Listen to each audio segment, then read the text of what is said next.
Bugun siz tarixdagi eng kuchli sarkardalar haqida qiziqarli faktlarni eshitasiz. Tasavvur qiling, bitta inson chiqadi va butun dunyo taqdiri o'zgaradi. Kimdir undan qo'rqadi, kimdir esa uni afsona deb biladi.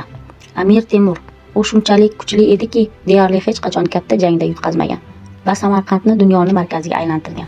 Chingizxon oddiy boladan boshlagan, lekin tarixdagi eng katta imperiyani qurgan. Aleksandr Makedonskiy 30 yoshga yetmasdan dunyoning yarmini zabt etgan va hech kim uni to'xtata olmagan.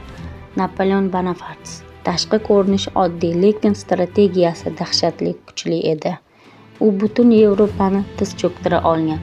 Adolf Gitler, uning qarorlari butun dunyoni urushga olib kirgan va millionlab taqdirlarni o'zgartirgan. Ko'rdingizmi?